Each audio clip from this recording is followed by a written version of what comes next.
মালহামাতুল কুবরা launch করার পরে আল্লাহ রাব্বুল আলামিন এই মুসলিম উম্মার এই দুরবস্থা কাটানোর জন্য ইমামুল মাহদিকে পাঠাবেন ইনশাআল্লাহ। কোত্থেকে আসবেন? নবীজি বলছে যখন দেখবে খোরাসান থেকে ব্ল্যাক ফ্ল্যাক্স গুলো বের হয়ে গেছে, এভাবে আসছে হাদিসে, বরফের উপরে সাঁতার কেটে হলেও তাদের সাথে যোগ দিব। ওই সময় ওয়ার্ল্ডের অবস্থা কেমন থাকবে আমরা জানি না, হাদিসে এভাবে আছে। নবীজি বলেছেন খোরাসান থেকে যে মুজাহিদিনরা বের হবেন তাদেরকে কোনো বাহিনী পরাস্ত করতে পারবে না, এমনকি তারা জেরুজালেম পর্যন্ত পৌঁছে ওটাকে জয় করবে। হাদিসে আসছে, কিছু করার নেই। হাদিস সহিহ না জয়ীফ না জাল, ওলামায়ে কেরামকে জিজ্ঞেস করে নি, এটা হাদিসে আছে, কিছু করার নেই। পৃথিবীর ভবিষ্যৎ লেখা হয়ে গেছে। ইমামুল মাহদি এখান থেকে মদিনা থেকে তিনি পালিয়ে চলে আসবেন মক্কায়। তিনি নেতৃত্ব নিতে চাইবেন না, মানুষ জোর করে তাকে নেতৃত্ব দিবে। হাজার আসওয়াদ এবং মাকাম ইব্রাহিমের মাঝখানে তার হাতে বায়াত নেওয়া হবে। কতজন বায়াত নেবেন? 313 জন। 300। এরপর শাম থেকে একটা বাহিনী তার সাথে যুদ্ধ করতে আসবে। আল্লাহ পাক তাদেরকে মক্কা মদিনার মাঝখানে বাইদা নামক জায়গায় ধসিয়ে দিন, ধসে যাবে, আসতে পারবে না। তারপরে বনু কালব নামে একটা গোত্র থাকবে আরবে, ওই কালবের সাথে ইমাম মাহদি যুদ্ধ হবে, ইমাম মাহদি জয়লাভ করবেন ইনশাআল্লাহ। তারপরে তিনি সারা ওয়ার্ল্ডটাকে আবার রুল করা শুরু করবেন। হাদিসে আসছে তিনি গুনে গুনে গনিমতের মাল দিবেন না, মুষ্টি ভরে ভরে মুসলমানদেরকে দান করবেন ইনশাআল্লাহ। তারপরে বের হবে মাসিহুদ দাজ্জাল মানুষের রূপে, ওই যে 4টা জায়গার কথা বললাম, সে বের হবে ইত্যাদি ইত্যাদি। এবার সে মানুষের রূপ ধরে আমাদের সমাজে প্রবেশ করবে এবং তার অনুসারীদেরকে নিয়ে ম্যাসাকার করা শুরু করবে। কিন্তু মুসলিমদের মধ্যে একটা বাহিনী শেষ পর্যন্ত তার সাথে যুদ্ধ করতে থাকবে।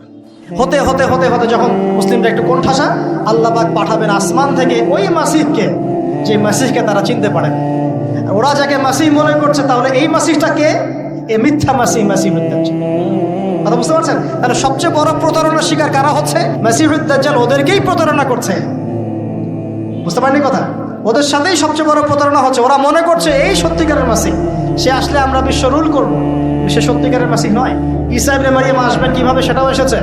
2 জন ফেরেশতার কাঁধে ভর দিয়ে তিনি নামবেন শাম অর্থাৎ সিরিয়ার দামেস্ক শহরের মধ্যে। কোন শহর? দামেস্ক। এই জায়গাগুলো খুব বরকতময়। আল্লাহ নবী দোয়া করেছেন, আল্লাহ শামে বরকত দাও, আল্লাহ ইয়েমেনে বরকত দাও, আল্লাহ শামে বরকত দাও, আল্লাহ ইয়েমেনে বরকত দাও। আর মুসলমানরা বলছিল, আল্লাহ রসুল আমাদের নাজদেও বরকত দিতে বলেন, আমাদের নাজদেও বরকত দিতে বলেন। আল্লাহ নবী বলছেন যে নাজদে বরকত না, বরং ওখান থেকে ভূমিকম্প বের হবে, ওখান থেকে শয়তানের শিং বের হবে। চিন্তা করে, ওই যে বললাম নাজদিরা তুর্কিদের বিরুদ্ধে যুদ্ধ করেছিল, অটোমান এম্পায়ারের বিরুদ্ধে যুদ্ধ করেছে ব্রিটেনের সাথে হাত মিলিয়ে। ওরাই এখন সারা বিশ্বে, বাংলাদেশে এদের লেসপেন্সার আছে বহুত, বাংলাদেশে এদের বহুত লেসপেন্সার আছে। তারা বলে, ওই যে দেখবেন যে যখনই আমরা এগুলো নিয়ে আপনাদেরকে সচেতন করতে চাই, মানে এরা তো খারাজি হয়ে গেছে, উগ্র হয়ে গেছে, এই হয়ে গেছে, সেই হয়ে গেছে, এভাবে করে গভর্নমেন্ট প্রশাসন সবার কাছে আমাদেরকে বিতর্কিত করার চেষ্টা করে। অথচ আমরা কি কারো শত্রু? আমরা কি এই আলোচনাগুলো করে ওয়ার্ল্ডের প্রেক্ষাপট বদলাতে পারবো? পারবো না। কিন্তু আমাদের প্রজন্মকে আমরা জানাতে তো পারবো, যাতে তারা আত্মবিশ্বাসী হয়ে গড়ে ওঠে যে আমরা এই নতজানু মনোভাব নিয়ে পৃথিবী থেকে যাবো না ইনশাআল্লাহ। আমরা পৃথিবী থেকে মাথা উঁচু করেই যাবো ইনশাআল্লাহ। মুসলিমদের হাতেই বিশ্বের বিজয় লেখা আছে, আস্তে আস্তে বিশ্ব ওদিকে যাবে, এটা তোমাদেরকে জানতে হবে। আমরা তাদেরকে জানাচ্ছি মাত্র। তো নাশ থেকে বের হবে শয়তানের শিং, এটা বলা হয়েছে। যাই হোক, এখন ঈসা ইবনে মারিয়াম আসবেন এই সিরিয়ার দামেস্ক, চুল দিয়ে টপ টপ করে পানি পড়তে থাকবে, মুক্তা ঝরছে এরকম পানি। তার নিঃশ্বাস যতদূর পর্যন্ত যাবে ততদূর পর্যন্ত কাফেররা মরতে থাকবে। সুবহান। এমনকি তিনি খুঁজতে খুঁজতে দাজ্জাল পর্যন্ত আসবেন। দেখবেন যে মুসলিমদেরকে অবরুদ্ধ করে রাখা হয়েছে, বলবেন দরজা খুলে দাও, নামাজের ওয়াক্ত হবে, আজান দেওয়া হবে, ফজরের ওয়াক্ত। ভাই আমরা যদি ফজর মিস করি, আমরা আসলে ওই বাহিনীতে যোগ দিতে পারবো না, বেঁচে থাকলেও জানি না আমরা অত বছর থাকবো কিনা পৃথিবীতে, আল্লাহই ভালো জানেন, এটা আমরা জানি না। কিন্তু এই বিজয়ে সুবহে সাদিকের সময় লেখা আছে, আজান হয়ে যাবে, ইমামুল মাহদি তাকে বলবেন ইমামতি করুন আপনি। ঈসা ইবনে মারিয়াম বলবেন না, এই উম্মতের জন্য ইমামতির অধিকার দেয়া হয়েছে। বলেন সুবহানাল্লাহ। তিনি ইমামতি করবেন না, বরং মুক্তাদি হবেন। দরজা খুলে দাও, নামাজ শেষে দরজা খুলে দেওয়া হবে। দাজ্জালকে খুঁজতে খুঁজতে খুঁজতে এই প্যালেস্টাইন, এই জেরুজালেমের বাবে লুদ নামক জায়গায় তিনি পৌঁছাবেন। সেখানে দেখবেন মাসিহুদ দাজ্জাল আছে। দাজ্জাল তাকে দেখার সাথে সাথেই লবণের মতো গলতে শুরু করবে। সেখানে তিনি তাকে হত্যা করবেন। তারপরে সেখান থেকে তিনি ইসলামী খেলাফা রিস্টোর করবেন। উর্বর হবে মাটি, সবুজ শ্যামল, বৃষ্টিপাত বেশি হবে, এগুলো হতে থাকবে। এর মাঝখানে আবার ইয়াজুজ মাজুজ বের হবে। ইয়াজুজ মাজুজ বের হওয়ার পরে পৃথিবী ম্যাসাকার করবে। তারা এমনভাবে পৃথিবীতে ম্যাসাকার করবে যে ঈসা আলাইহিস সালাম এবং তার অনুসারীরা তুর পাহাড়ে গিয়ে লুকাবেন, আত্মগোপন করবেন, এবং তাবারিয়া হ্রদের পানি তারা খেয়ে ফেলবে। পরের দল এসে বলবে কোনো এক সময় মনে হয় এখানে পানি ছিল, মানে পানি সব খেয়ে সাবার করে ফেলবে। আর বুঝতে পারছেন? ঈসা আলাইহিস সালাম দোয়া করবেন, আল্লাহ এই আযাব থেকে আমাদেরকে তুমি বাঁচাও। আল্লাহ পাক তখন তাদের ঘাড়ের মধ্যে একটা ভাইরাস দিয়ে দিবেন, ভাইরাস, পোকা ভাইরাস। এক ভাইরাসের সব ইয়াজুজ আর মাজুজ শেষ। এরপরে পৃথিবীতে বৃষ্টি বর্ষণ শুরু হবে। আল্লাহ পাক কোথা থেকে জানি পাখি পাঠাবেন, ওই যে আবাবিল পাখি পাঠিয়েছিলেন না, এরকম কোথা থেকে পাখি পাঠাবেন বড় বড় নখওয়ালা। এরা ওদের দেহগুলো উঠাবে, মহাবিশ্বের কোথাও গিয়ে ফেলে দিবে, জানি না আমরা কোথায়। এগুলো রূপকথা মনে হচ্ছে না অনেকের কাছে, এগুলো সত্য, হাদিসে আসছে, একটা একটা শব্দ সত্য। এরপর 40 বছর এভাবে চলে যাবে, ঈসা আলাইহিস সালাম ইন্তেকাল হবে। তারপরে হাদিসে আসছে মানুষ আবারও খারাপ হওয়া শুরু করবে। এত খারাপ হবে, এত জঘন্য হবে যে আল্লাহ শব্দটা বলার মতো একটা মানুষ আর পৃথিবীতে থাকবে না। একটা মিষ্টি মৃদু একটা বাতাস আসবে, এই বাতাস মুমিনদের বগলের নিচ দিয়ে প্রবাহিত হবে, এবং যার অন্তরে এক সরিষা দানা পরিমাণ ঈমান আছে, ওই বাতাসে তার জান কবজ হয়ে যাবে। বাকি থাকবে সব এই যে গরু, ছাগল, হাঁস মুরগির মতো মানুষ, গবাদি পশু। আল্লাহ বলার মতো মানুষ নাই, রাস্তা মোড়ে মোড়ে জেনা করবে। এটা আরো অনেক পরের কথা, অনেক পরের কথা। আমরা ওই যুগ দেখতেও চাই না, বাঁচতেও চাই না ওই যুগে, তাই না ভাই? আল্লাহ পাক বলছেন এরপরে, আল্লাহ রাসূল সাল্লাল্লাহু আলাইহি ওয়াসাল্লাম বলছেন এরপরে একদিন সকালে হঠাৎ করে দেখবে কেনা বেচা করতে করতে, কথা বলতে বলতে, পানি পান করতে করতে, খাবার খেতে খেতে এই যে পশ্চিম দিক থেকে সূর্য উঠে গেছে। তার মানে কি ওই দিন কিয়ামত হয়ে যাবে। এবং এটা এত ফাস্ট হবে, এত দ্রুত হবে। আল্লাহ রাসূল সাল্লাল্লাহু আলাইহি ওয়াসাল্লাম বলেছেন যে কেউ বাসায় ফিরে যাবে, আহাল পরিবারের সাথে একটা দেখা করবে, এই সুযোগ পাবে একদম ইনস্ট্যান্ট। একটা বজ্রনীনাদ, প্রচন্ড মানে শব্দ, এটাতে বিকট একটা শব্দে পুরো মহাবিশ্ব তোলপাড় সৃষ্টি হয়ে যাবে, একদম শেষ। এই হলো সিংহার প্রথম ফুক, শেষ, সফটে। এই যে আমাদের এত বাহাদুরি, এত কিছু সব শেষ, মানে পৃথিবী আস্তে আস্তে ওর শেষের দিকে যাচ্ছে। এগুলো ভাই বিশ্বাস করেন, পৃথিবীর সমস্ত সংগঠন, জালেম, কাফের, ফাসিক, মুশরিক, মুনাফিক যা আছে পৃথিবীতে, একত্রিত হয়েও এই সত্যটাকে কেউ টলাতে পারবে না। আমরা সারা মুসলমানরা মিলেও যদি এই সত্যটাকে টলাতে চাই, পারবো না। মানে আস্তে আস্তে আলটিমেট গোল এটাই পৃথিবীর। এরপরে কিয়ামত, তারপরে তো আপনারা জানেন কি হচ্ছে।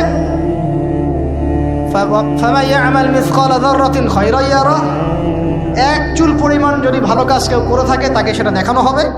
ওয়া মান ইয়া'মাল মিসকালা যাররাতিন শাররান ইয়ারাহ, এক চুল পরিমাণ খারাপ কাজ আমরা কেউ করে থাকলে দেখানো হবে।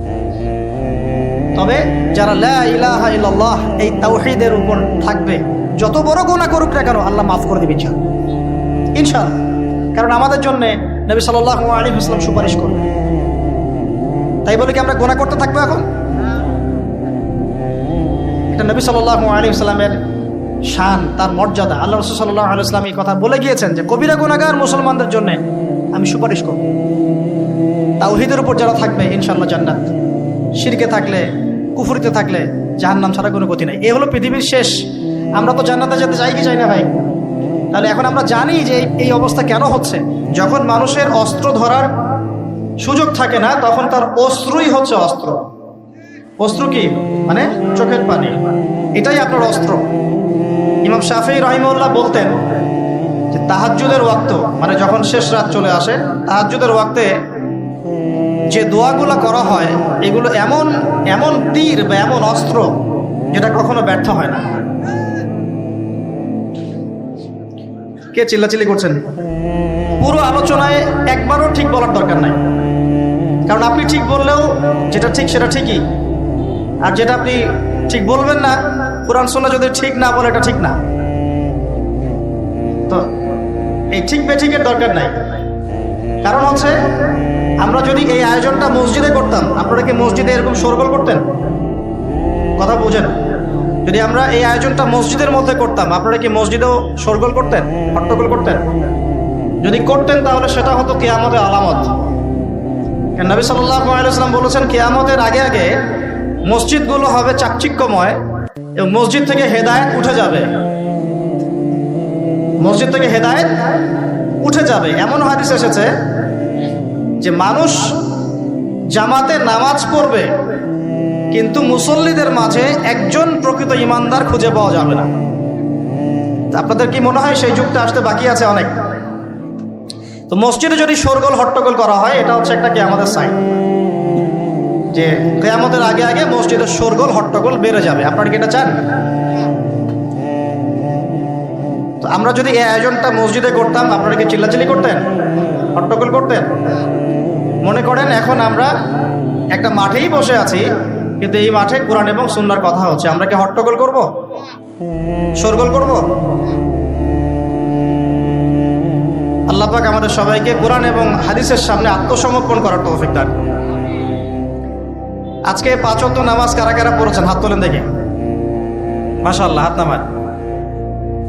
আজকে সারাদিনে সূরা কাহাফ পড়েছেন কতজন? ঠিক আছে, অনেস্টির সাথেই বলেন। মাশাআল্লাহ। জুমার দিনে সূরা কাহাফ তিলাওয়াত করতে হয়, এটা কি আপনাদেরকে কেউ বলেছে না বলে নাই? এটা কি জানা আছে না জানা নাই? জানা আছে? আচ্ছা, কেন প্রত্যেক জুমায় সূরা কাহাফ তিলাওয়াত করতে হবে? কেন? নবী সাল্লাল্লাহু আলাইহি ওয়াসাল্লাম বলেছেন, একটু মনোযোগের সাথে শুনতে হবে আর মনোযোগটা ধরে রাখার চেষ্টা করেন। 1 ঘন্টা 1.5 ঘন্টার ব্যাপার। আর আমি জানি এটা এমন যুগ যে যুগে মানুষ 10 মিনিট মনোযোগ ধরে রাখতে পারে না। এর কারণ কি জানেন? এর কারণ হচ্ছে স্মার্টফোন। এর কারণ কি? যে যত বেশি স্মার্টফোনে এডিক্টেড, তার মনোযোগ ধরে রাখার ক্ষমতা তত কম। আমরা এখন মনোযোগ ধরে রাখতে পারি না, এটা একটা অন্যতম কারণ। তো প্রত্যেক জুমায় নবী সাল্লাল্লাহু আলাইহি ওয়াসাল্লাম সূরাতুল কাহাফ তেলাওয়াত করতে আমাদেরকে উৎসাহিত করছেন। এর পিছনের কারণ হচ্ছে নবী সাল্লাল্লাহু আলাইহি ওয়াসাল্লাম বলেছেন, সূরাতুল কাহাফ যে ব্যক্তি জুমার দিন তেলাওয়াত করবে, এক জুমা থেকে আরেক জুমা পর্যন্ত তার যে জীবন, এই যে হায়াতটা, আল্লাহ পাক এটাকে নূর বা আলো দিয়ে ভরে দিবেন। আলোর কেন দরকার হয়? আলোর দরকার হয় কেন? অন্ধকার থেকে নিজেকে বাঁচানো বা অন্ধকারে পথ দেখা, পথ খুঁজে পাওয়া, এই জন্য তো আলোর প্রয়োজন হয় নাকি? তাহলে আপনার জীবনটাকে আলো দ্বারা ভরে দেওয়া হবে। অর্থাৎ আমরা যে পৃথিবীর জীবনে বসবাস করছি, চারপাশে অনেক অন্ধকার আছে, আছে কি নাই? এই অন্ধকারগুলো কাটিয়ে উঠতে আপনাকে সূরাতুল কাহাফ কাজে দিবে ইনশাআল্লাহ। তো নূর দিয়ে ভরে দেওয়ার অর্থ হচ্ছে আপনার জীবনটাকে আল্লাহ পাক ঈমানের নূর দিয়ে ভরে দিবেন ইনশাআল্লাহ। সূরা কাহাফের গুরুত্ব আছে না? আচ্ছা, 2, নবী সাল্লাল্লাহু আলাইহি ওয়াসাল্লাম বলেছেন যে সূরাতুল কাহাফ যে ব্যক্তি জুমার দিনে পড়বে এবং এর কমপক্ষে প্রথম 10টা আয়াত মুখস্থ করবে, তার জীবদ্দশায় যদি মাসিহুদ দাজ্জাল বের হয়, এই দাজ্জাল সেই ব্যক্তির কোনো ক্ষতি করতে পারবে না। খুশি হন নাই? একটু বোঝাই আপনাকে যে এই পৃথিবীতে এখন যতগুলো সমস্যা আছে বা যতগুলো ফিতনা আছে, এগুলোকে যদি একত্রিত করি তবুও দাজ্জালের সমান হবে না। নবী সাল্লাল্লাহু আলাইহি ওয়াসাল্লাম বলেছেন, পৃথিবীতে আদম আলাইহিস সালামকে সৃষ্টি করার পর থেকে কিয়ামত পর্যন্ত মাসিহুদ দাজ্জালের মতো ভয়ঙ্কর কোনো ফিতনা আসে নাই, আসবেও না। আল্লাহর এমন কোনো নবী নেই যেই নবী তার কওমকে দাজ্জাল সম্পর্কে সতর্ক করেন নাই। এমনকি নূহ আলাইহিস সালাম পর্যন্ত তার কওমকে দাজ্জাল সম্পর্কে সতর্ক করেছেন। আর আমি মুহাম্মদ সাল্লাল্লাহু আলাইহি ওয়াসাল্লাম তোমাদেরকে একটা বাক্য বেশি বলছি যা অন্য নবীগণ বলেন নাই, সেটা হলো মাসিহুদ দাজ্জাল এক চোখে অন্ধ হবে, তোমাদের রব আল্লাহ তিনি অন্ধ নন। যে ব্যক্তি জুমার দিনে সূরা কাহাফ তেলাওয়াত করবে এবং সূরা কাহাফের প্রথম 10টা আয়াত কমপক্ষে মুখস্থ করে রাখবে, এর হক আদায় করবে, তার জীবদ্দশায় যদি দাজ্জাল বের হয়, দাজ্জাল তার কোনো ক্ষতি করতে পারবে না। পৃথিবীতে যত ফিতনা আর ফাসাদ এখন দেখছেন, শিরকের ফিতনা, বেহায়াপনা, বেপর্দা, রিবা বা সুদ, মাদক, দুর্নীতি, জুলুম, নির্যাতন, চুরি, ডাকাতি, যত কিছু, সব কিছুকে একত্রিত করলেও দাজ্জালের সমান হবে না। তাহলে আমরা কি এই ফিতনাগুলো থেকে বেঁচে থাকতে পারছি? আপনি কি পর্নোগ্রাফির ফিতনা থেকে মুক্ত? আপনি কি ইন্টারনেট জগতের এই নোংরামি ফিতনাগুলো থেকে মুক্ত? আমি কি মুক্ত? আমি নিজেও মুক্ত না। আপনার সামনে ভালো সাজারও আমার কোনো দরকার নাই। আমরা যারা ইন্টারনেটে ঢুকেছি একবার দুইবারও, জীবনে কখনো তারা কেউই চোখের পাপ থেকে বাঁচতে পারে নাই। তাহলে ভালো সাজার তো প্রয়োজন নাই, আল্লাহকে ইস্তেগফার করার দরকার, আল্লাহ মাফ করে দেন। আমরা কি এই যুগে ইন্টারনেটের এই নোংরামি বেহায়াপনাগুলো থেকে মুক্ত থাকতে পারছি? না। আমরা কি এই যুগের সুদভিত্তিক অর্থনীতি থেকে মুক্ত থাকতে পারছি? আমাদের যুব সমাজ কি এই যে টিকটক বলেন, পাবজি বলেন, ফ্রি ফায়ার বলেন, মাদক বলেন, কিশোর গ্যাং বলেন, এগুলোর ফিতনা থেকে তারা কি মুক্ত? আমাদের মেয়েরা কি ফেমিনিস্ট রেভলিউশনের ফিতনা থেকে মুক্ত? আমাদের মেয়েরা কি বেপরদামির ফিতনা থেকে মুক্ত? যুবক যুবতীরা কি হারাম অ্যাফেয়ার্সের ফিতনা থেকে মুক্ত?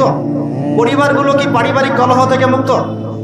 আমাদের সন্তানরা কি ফিতনা থেকে মুক্ত?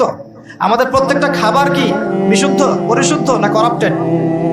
আমাদের বিশ্বের পুরো পলিটিক্যাল সিস্টেমটা কি আল্লাহ পাকের আইন দ্বারা চলছে? আমাদের পুরো মুসলিম উম্মার প্রত্যেকটা জাতি আজকে কি কুফফারদের নির্যাতনের ফিতনা থেকে মুক্ত? তো আমরা যদি এই ফিতনাগুলো থেকে মুক্ত হতে না পারি, কিভাবে দাজ্জালের ফিতনা থেকে আমরা বাঁচতে পারি? আমি কি বোঝাতে পারছি দাজ্জালের ফিতনা কত বড়? বুঝতে পারছেন? সে যখন বের হবে তখন সে সারা বিশ্বকে শাসন করবে 40 দিন। কতদিন? যার প্রথম দিনটা হবে 1 বছরের সমান, দ্বিতীয় দিনটা হবে 1 মাসের সমান, তৃতীয় দিনটা হবে 1 সপ্তাহের সমান, বাকি দিনগুলো হবে আমাদের দিনের মতো। সত্যি সত্যি কথা কি জানেন যে আমরা এখন চিন্তা করতে ভালোবাসি না, পছন্দ করি না। আমাদের চিন্তা করার সময় কোথায়? আমাদের সকালবেলা ঘুম থেকে উঠে ব্রাশে পেস্ট নিয়ে বাথরুমে যেতে হয়, কারণ আমাদেরকে অফিস ধরতে হবে 8টায় 9টায়, কাউকে স্কুলে কলেজে ইত্যাদি ইত্যাদি। চিন্তার সময় কোথায়? চিন্তা তো করতাম আমরা তাহাজ্জুদের ওয়াক্তে, তাহাজ্জুদের নামাজ পড়ে চুপচাপ বসে চিন্তা করতাম কি হচ্ছে, কি হতে পারে, আমার কি হালত, আমি কি করব, দুনিয়াতে কি করলাম, পরকালে কি উত্তর দিব ইত্যাদি। চিন্তার সময় হচ্ছে ফজরের নামাজের পরে। দেখা যায় 70% মানুষই ওই সময় জাগনা থাকে না, তাই না? চিন্তার সময় কোথায়? সকালবেলা যখন আমরা উঠি শুরু হলো ফার্স্ট লেন অফ লাইফ, মানে রেস, দৌড়ানো। আমরা ঢাকার ফ্লাইওভারের উপর উঠে দেখি মানুষ ছুটছে, খালি ছুটছে। 1 সেকেন্ড কেউ কাউকে ছাড় দিবে না। তখন গাড়ি ড্রাইভ করছে, 1 সেকেন্ড সে যে ছাড় দিবে, একটু দাঁড়াবে, আমরা চলে যাব, ছাড় দিবে না, কারণ ও আর প্রতিযোগিতায় আছে কে কার আগে যেতে পারে। কেউ কাউকে ছাড় দেয় না। তো এটা কি কিসের প্রতিযোগিতা? দুনিয়ার। এই ব্যস্ততা কিসের বলেন? দুনিয়ার। এখন এই ব্যস্ততার সময় ঠান্ডা মাথায় চিন্তা করার সময় কোথায়? এই যে আমি বললাম একটা হাদিস, এই হাদিসটা তো চরমভাবে বিশুদ্ধ, যে দাজ্জালের প্রথম দিনটা হবে 1 বছরের সমান। কখনো কি ভেবেছেন যে 1 বছর একটা দিন কিভাবে হতে পারে? 1 বছরের সমান যদি একটা দিনকে হতে হয় বাহ্যিকভাবে, তাহলে তো এই মহাবিশ্বে বড় কিছু হতে হবে যাতে পৃথিবীর আর্নিক গতি থেমে যাবে বা স্লো হয়ে যাবে। সায়েন্সে পড়েছেন এখানে কেউ কি আছেন? ফিজিক্সে পড়েছেন? বুঝে ভাই। আচ্ছা আপনি বলেন, পৃথিবীর গতি যদি না কমে তাহলে কিভাবে একদিন এত বড় হবে? এটা কি সম্ভব ভাই? সায়েন্সে, উনি সায়েন্সে পড়েছেন, ফিজিক্সে। তাহলে কি মহাবিশ্বে এমন কিছু হতে যাচ্ছে? যদি হয় তাহলে আমাদের এই সাজানো গোছানো দুনিয়ার কি হবে? আরো চিন্তা করি নাকি এর অন্য কোনো ব্যাখ্যা আছে, যে ব্যাখ্যা আমি জানি না? ভাবতে হবে। আমি চাচ্ছি আজকের লেকচারে আপনারা একটা নসিহত দিয়ে বাসায় যান, সেটা হচ্ছে ভাবতে হবে। কি করতে হবে? ভাবতে হবে, চিন্তা করতে হবে। একটু থামেন। এই যে ব্যস্ততার যুগে আপনি ঢুকে গেছি আমরা, সকাল থেকে শুরু করে রাত পর্যন্ত একটাই ফিকির, একটাই চিন্তা, টাকা পয়সা, বাড়ি গাড়ি, স্ত্রী সন্তান, বউ বাচ্চা, আমার ক্যারিয়ার, আমার রিজিক, এই তো। একটু এর মাঝে সময় নেন, আল্লাহকে সময় দেন, নিজের অতীতের পাপগুলোকে নিয়ে ভাবেন। কত বছর আমরা পৃথিবীতে থাকতে পারি? হাইয়েস্ট কত বছর? 100 বছর হাইয়েস্ট। ভাবেন তারপরে কি হবে? আমার পরে আমি কোন প্রজন্ম রেখে যাচ্ছি? ওরা কি আদৌ আমার জন্য রব্বির হামহুমা কামা রব্বায়ানি সগীরা পড়তে পারবে? আমি কি ওকে শিক্ষিত করলাম? আলিফ বাও তো চিনে না আমার ছেলেটা, আমার ছেলে আলিফ বাই চিনে না। এই জেনারেশনের একটা জেনারেশন ছিল আমাদের আগের জেনারেশন, মাশাআল্লাহ। তখন কি হতো, প্রত্যেকটা গ্রামে গ্রামে, শহরে শহরে, স্কুলে কলেজে, বিভিন্ন জায়গায় বাধ্যতামূলক আপনি আরবি পড়তেন। এখন বিশ্বাস করেন তো, আপনি তো বিশ্বাস করেনই, আমি জানি। বিশ্বাস করেন কি যে আপনি এখন আরবি থেকে অনেক দূরে সরে গেছেন? আপনি এই যে পড়াশোনা করেছেন, ওই যে ভাই হাত তুললেন ফিজিক্সে, মিনিমাম 20 বছর। তা আপনি 20 বছরে 20টা সূরা শিখেছেন কি? আমরা আমাদের পরের জেনারেশনকে কোন হালতে রেখে যাচ্ছি, এগুলো কি ভাবতে হবে না, হবে না? আলী ইবনে আবি তালেবের একটা কথা বলি, তাহলে আপনি বুঝবেন। আলী ইবনে আবি তালেবের নাম কি শুনেছেন আপনি? শোনা উচিত ছিল। তারা আপনার আইডল। মেসি নেইমার আপনার আইডল নয়। মেসি নেইমার সৌদি আরবের আইডল। কিসের আইডল? আমাদের আইডল নয়। আমাদের আইডল হচ্ছে মুহাম্মদ সাল্লাল্লাহু আলাইহি ওয়াসাল্লাম, সাহাবায়ে কেরাম, তাবে তাবেঈন, ইমামগণ, মুজতাহিদ কেরাম, মুজাহিদ কেরাম। আলী ইবনে আবি তালেব বলতেন যে মানুষ যখন দুনিয়ায় চলাফেরা করে তখন মনে হয় সে ছাড়া দুনিয়াতে আর কিছুই নাই, আর সে এমনভাবে দুনিয়া থেকে চলে যায় মনে হয় সে কখনো দুনিয়ায় ছিলই না। দুটো কথা ভাবেন, ভাবতে হবে। আজকের লেসনটা কি? ভাবতে হবে। তিনি বলছেন মানুষ এমনভাবে দুনিয়ায় চলাফেরা করে মনে হয় সে ছাড়া দুনিয়াতে আর কিচ্ছু নাই। আমাদের চলাফেরা এমন না? দেখেন প্রত্যেকটা অঙ্গনেই, পলিটিক্যাল অঙ্গন, ইকোনমিক অঙ্গন, ধর্মীয় অঙ্গন। পলিটিক্যাল অঙ্গনে একজন নেতার চলাফেরা দেখলে মনে হচ্ছে সে ছাড়া কিছুই নাই দুনিয়াতে। যারা অর্থনৈতিক জীবনে নেতৃত্ব দিচ্ছেন তাদের কাছে মনে হচ্ছে আমরা ছাড়া দুনিয়ার ইকোনমির মধ্যে আর কিছুই নাই। আমরা যারা ধর্মতাত্ত্বিকভাবে চলাফেরা করি মনে হয় যে এই হুজুর ছাড়া আর কিছুই নাই দুনিয়াতে। আমার চেয়ে বড় শায়খার কে আছে, আমার চেয়ে বড় আর আলেম বা মুফাসসির কে আছে? সমস্যা সবার ভিতরে। শুধু এক শ্রেণীর মানুষকে আপনি টার্গেট করে আঘাত করে কথা বলা যাবে না। দেখতে হবে দূরদর্শিতার সাথে, সমস্যা সবার ভিতরে।